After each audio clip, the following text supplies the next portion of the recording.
Hello दोस्तों, क्या हाल चाल है आप सभी का। मैं विश्वास करता हूं कि आप बहुत सही हो, स्वस्थ हो, खुश हो, खुशहाल हो और आप यूपीएससी या अन्य सिविल सर्विसेज की अच्छे से तैयारी कर रहे हो। और मैं ये भी उम्मीद करता हूं कि जो मैं डेली आपके सामने वीडियो दे रहा हूं, वीडियो डाल रहा हूं, आप उसको सुनते हो और बढ़िया से उस पर तैयारी कर रहे हो। और ठीक है, तो इसी कड़ी में आज मैं आपको एक नया टॉपिक, जो करंट अफेयर की स्कीम है, भारत सरकार की स्कीम है, जिसका नाम है स्टार्टअप इंडिया। स्टार्टअप इंडिया जो जनवरी 2016 में शुरू हुई थी और जनवरी 2024 में चल रही है। मतलब अभी 8 वर्ष कंप्लीट हुए हैं स्टार्टअप इंडिया स्कीम के। 8 वर्ष कंप्लीट हुए, उसी पे मैं स्टार्टअप इंडिया पे आज ये मेरा यूट्यूब पे लेक्चर डाला हूँ। ठीक है, तो आप देखो, पहला पॉइंट ये है। पहले सबसे पहले हमें ये पता होना चाहिए कि स्टार्टअप इंडिया होता क्या है और स्टार्टअप इंडिया क्यों सरकार ने लॉन्च किया, इसका क्या क्या फायदे हो सकते हैं, क्यों हमारे लिए जरूरी है। तभी हमारे को पता चलेगा कि स्टार्टअप इंडिया स्कीम हमारे यूपीएससी पाठ्यक्रम में इन सिविल सर्विसेज के लिए क्यों जरूरी है। तो सबसे पहले मैं आपको बताना चाहूंगा, 16 जनवरी को इसके 8 वर्ष कंप्लीट हो गए। ठीक है, 8 वर्ष कंप्लीट हो गए। और जो नरेंद्र मोदी जी देश के प्रधानमंत्री बने, तब से इन्होंने स्टार्टअप इंडिया में बहुत ज्यादा, मतलब कि इस पे बहुत ही ज्यादा चर्चा, परिचर्चा, डायलॉग, संवाद स्थापित बहुत ज्यादा हुए हैं। इसको आगे जितना बढ़ावा देने के लिए इस सरकार ने कोशिश करी, आज तक आजाद हिंदुस्तान में किसी भी सरकार ने कोशिश नहीं की है। ठीक है, सरकार स्टार्टअप का व्यवहारिक मतलब है खुद का बिजनेस करना, खुद का व्यापार शुरू करना, खुद का व्यापार शुरू करना। स्टार्टअप का व्यवहारिक मतलब है खुद का व्यापार शुरू करना। खुद का व्यापार, ना नौकरी करना सरकारी प्राइवेट कहीं भी, खुद का व्यापार करो, खुद अपने मालिक बनो। ठीक है, दूसरा, ज्यादा से ज्यादा लोगों को अपने व्यापार में नौकरी दो। ठीक है, और जॉब सीकर ना हो आप, जॉब सीकर की जगह जॉब क्रिएटर की बात है। जॉब सीकर की जगह जॉब क्रिएटर बनो, ये मोदी जी का सपना है। मोदी जी चाहते हैं कि लोग नौकरी ना मांगे, नौकरी ना करें, ज्यादा से ज्यादा अधिकतम भारतीय लोग अपना खुद का बिजनेस करें। ठीक है, और मोदी सरकार ने खुद के बिजनेस लोग करें, इसके लिए ये स्टेप उठाया स्टार्टअप इंडिया के लिए। नए नए जो व्यापारी वर्ग है, जो नया यूथ यहाँ पे स्टार्टअप के तहत बिजनेस करेगा, उसको टैक्स का बेनिफिट हो, 3-4 साल 5 साल टैक्स ना मांगा जाए। कोई भी इंस्पेक्टर, आज कोई भी अधिकारी उनको बिल्कुल भी परेशान ना करे, सब कुछ खुद से काम करे। कोई आए तो खुद सर्टिफिकेट भी खुद दे। ठीक है, खुद ही सर्टिफाइड कर दे। सरकार की ये मंशा है कि सर्टिफाइड भी सेल्फ सर्टिफाइड हो, सेल्फ सर्टिफाइड।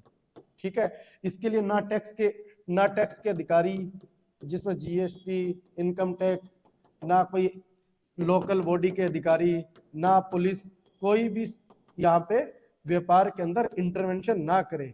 ठीक है, इसको बोला जाता है मिनिमम गवर्नमेंट मैक्सिमम गवर्नेंस। ठीक है, इसी तहत सरकार ने स्टार्टअप इंडिया स्कीम शुरू किया है। और सच बात यह है कि स्टार्टअप इंडिया स्कीम वाकई बहुत बढ़िया है। इसका मतलब सिंपल इतना सा है, यदि हमें देश को 2047 तक वाकई विकसित भारत बनाना है, 2024-25 के अंदर $5 ट्रिलियन की इकोनॉमी को क्रॉस करना है, तो अधिकतम भारतीयों को अपना अपना खुद का ही बिजनेस स्टार्ट करना पड़ेगा। ठीक है, और ये भी इतिहास गवाह है कि जैसे हमारा देश अभी जीडीपी में 5वें स्थान पे है, हमसे आगे जर्मनी, जापान, अमेरिका, चाइना है। ये 4 देश भी हमसे आगे इसी वजह से, यहाँ पे ज्यादा से ज्यादा उद्यमी वर्ग देश में काम करता है।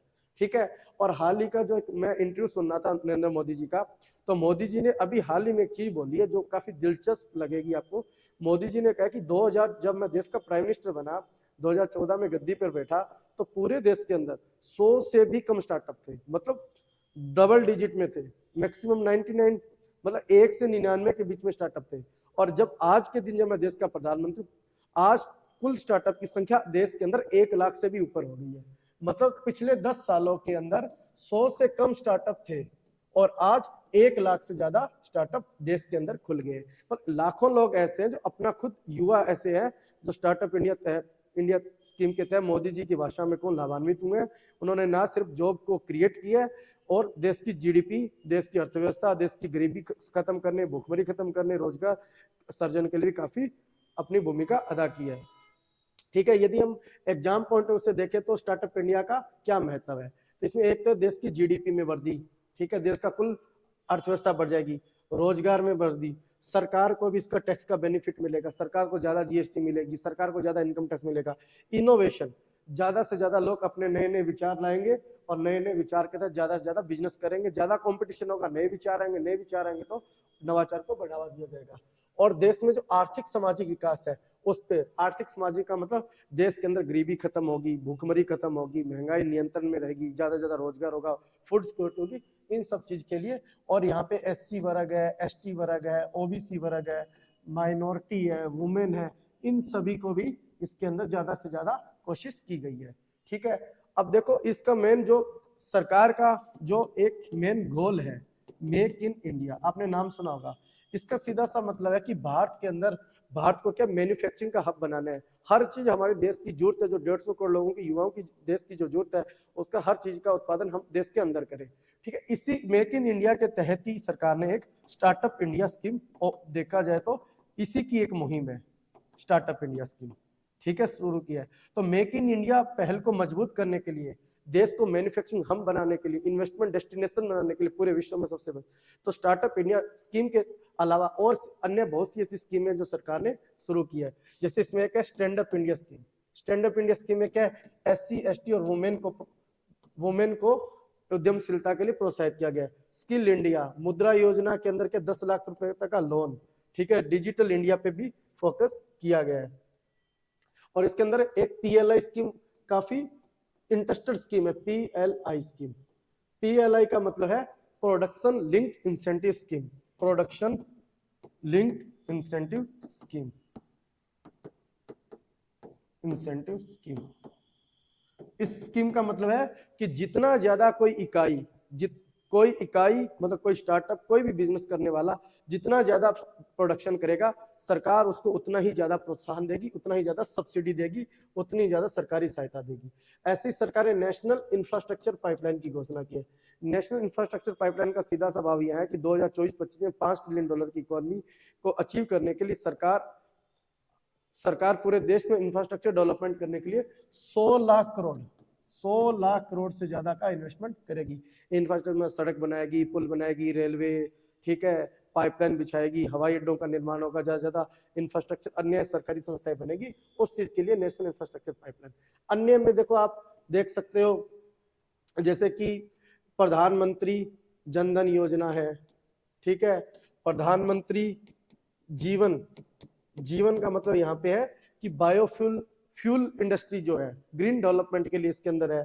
ठीक है, ऐसी तमाम सरकारी स्कीमें सरकार ने लागू की है। कुल मिला के भाव यही है स्टार्टअप इंडिया का, देश के अंदर ज्यादा से ज्यादा मैन्युफैक्चरिंग करो, मैन्युफैक्चरिंग करने के लिए खुद व्यक्ति अपना बिजनेस स्टार्ट करे, मैन्युफैक्चरिंग करे। ठीक है, देश के अंदर उससे ज्यादा ज्यादा लोगों को रोजगार मिलेगा। जैसे ही लोगों को ज्यादा रोजगार मिलेगा, गरीबी अपने आप खत्म हो जाएगी, भूखमरी अपने आप खत्म हो जाएगी, नए नए लोगों को रोजगार के नए नए अवसर मिलेंगे, सरकार को टैक्स की रेवेन्यू ज्यादा मिलेगी। ओवरऑल भारत को हम एक विकसित और सशक्त भारत बना सकते हैं 2047 तक। ठीक है, दोस्तों, बाय बाय, नमस्कार, जय श्री राम।